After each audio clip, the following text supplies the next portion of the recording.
It's almost summertime, so it's time to make ice candy. I'm going to show you 10 different flavors of ice candy. Let's get started. Here are the ingredients for the ice candy base. 2 liters or 8 cups of water. 1 can or 1.5 cups of evaporated milk. 1 can or 1 1/3 cup of condensed milk, or you can use condensada. 1 cup of cream, you can use all-purpose cream. This is our basic ice candy base. 2 cups sugar, 3/4 cup of cassava starch, or use 1 cup of cornstarch, 1 cup water. To make the tiger brown sugar boba ice candy, you need 2 liters or 8 cups of water, 1 can or 1.5 cups of evaporated milk, 1 can or 1 1/3 cup condensed milk, 2 cups sugar, 3/4 cup cassava starch or 1 cup cornstarch, 1 cup water. For the basic ice candy base, which we will be using for most of the flavors today, you start by bringing to a boil the 2 liters of water. I dissolve the cassava starch in water, in 1 cup water. Remember, if you use cassava starch, you only use 3/4. If you use cornstarch, you use 1 cup. Alright? The reason I'm using cassava starch versus cornstarch is cassava starch is a better thickener. Cassava starch also does not become watery. Once the water boils, you add in the starch. And then we add in the sugar.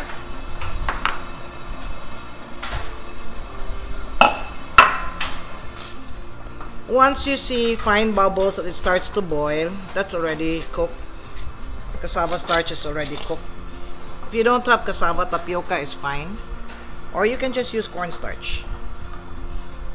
If you want to make the fruit shake powder ice cream base, you can follow the same procedure. Like you boil the water first, and then once it boils, you add in the starch, and then you add in the fruit shake powder and the milk and all the other ingredients. Same for the tiger brown sugar. So I will not show that to you anymore because the procedure is just the same.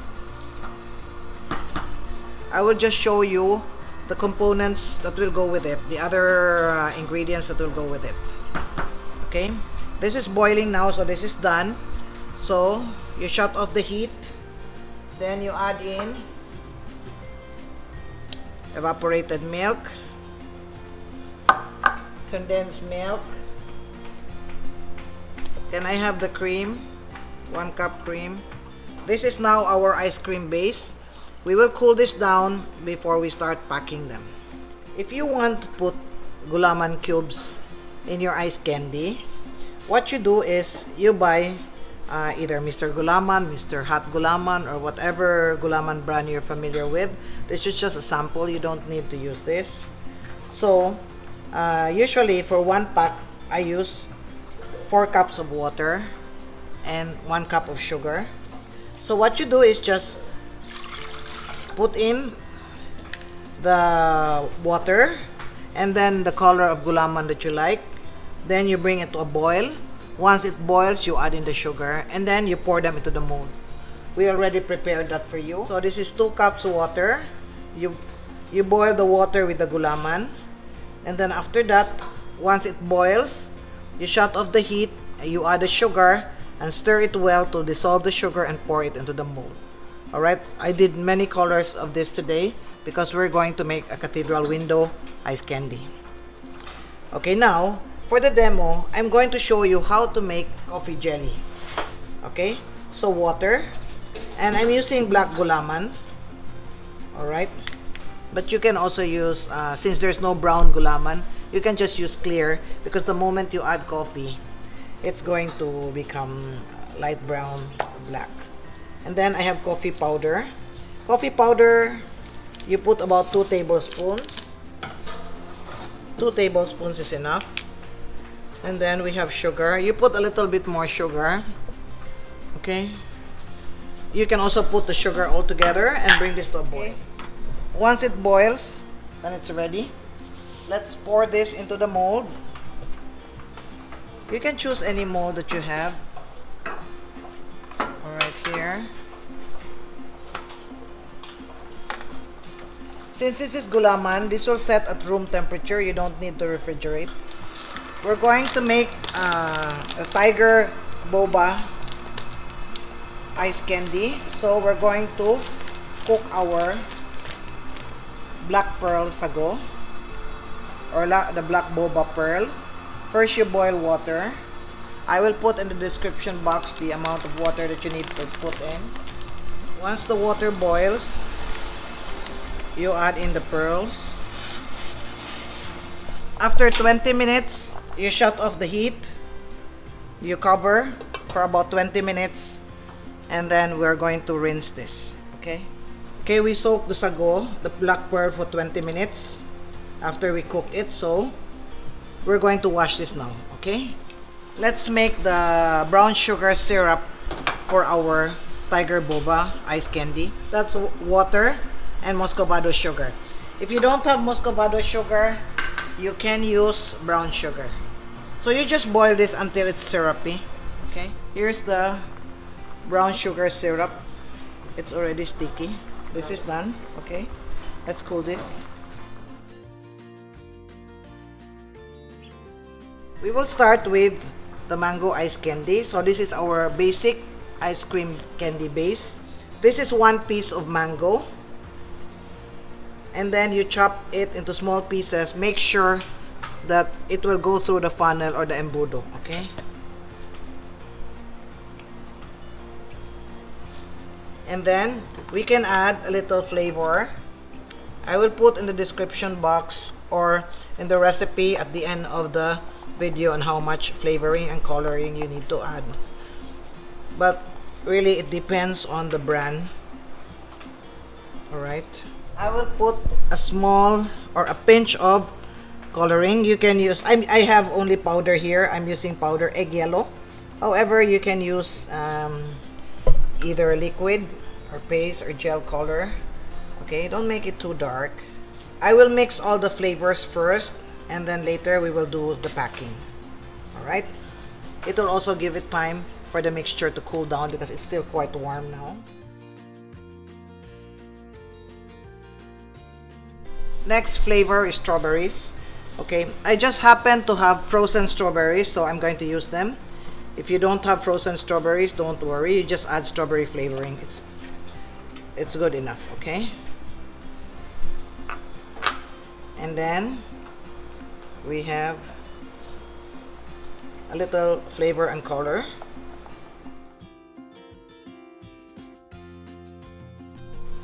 For fruit salad, all you have to do is drain 1 can of fruit cocktail, and then you chop into 2 small pieces and you add it here. Call this fruit salad.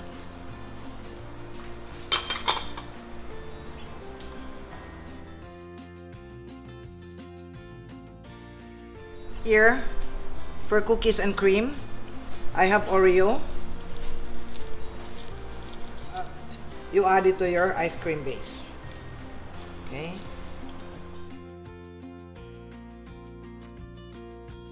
For Cathedral windows, I'm using different colors of different colors of gulaman. You can have this flavored or unflavored. Okay. Okay.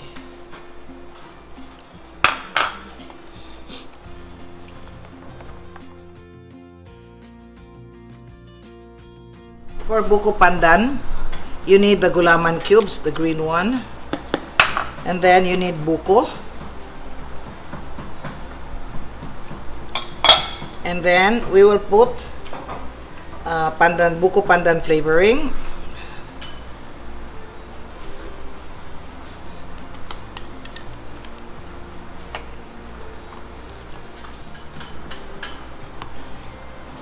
I will add food color.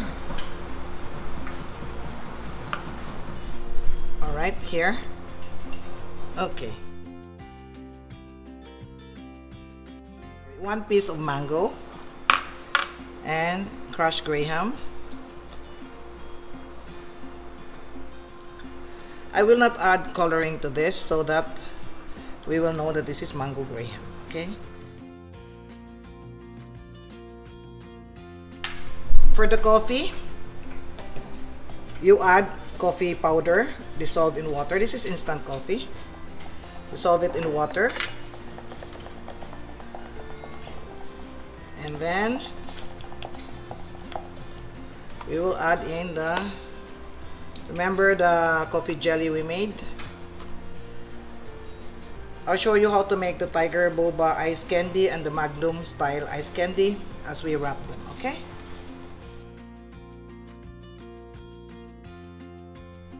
I'm going to show you how to make the Tiger Boba ice candy.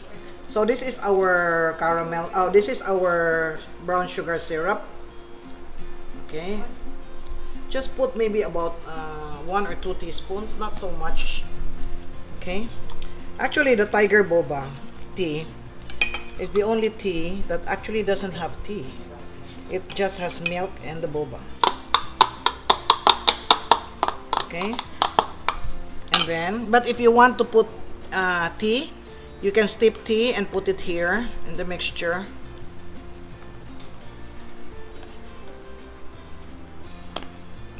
Alright. By the way, the plastic is 1 3/4 by 10. Okay, so this is your Tiger Boba ice candy. Okay, try to cool down your ice candy base before you put them in the plastic bags so that the plastic bags will not burst.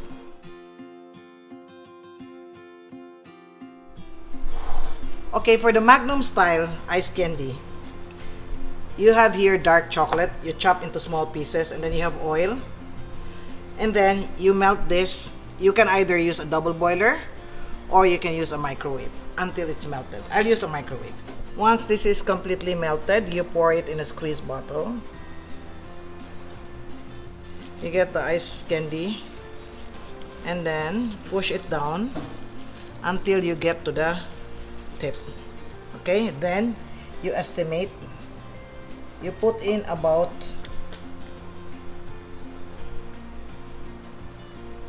1 tablespoon like this. Okay, you just estimate and then pull it out, and then here, look, you spread this,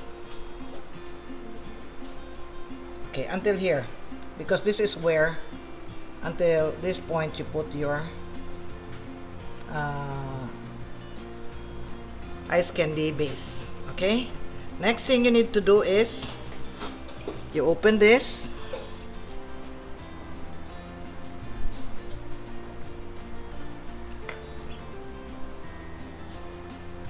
okay.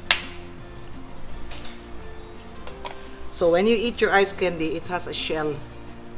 Inside it's white, outside there's a chocolate shell. Okay, for the Magnum style, dip it in ice water after you finish filling that, so that the shell will harden and it will not mix with the ice candy mixture. I have many recipes to share with you. If you're interested, please like, share, subscribe, and click the notification bell so you can be alerted when a new video is uploaded. Here we finally finish packing all 10 flavors. We have here the Cathedral windows, Buko Pandan, cookies and cream, strawberry, mango, mango graham, Buko salad, coffee jelly. This is the Magnum style, where there's a chocolate shell. And this one, of course, is the Tiger Boba. As I said, this has no tea. If you want to put tea, you infuse tea in your water. I'll put that in the description box or in the recipe at the end of the video.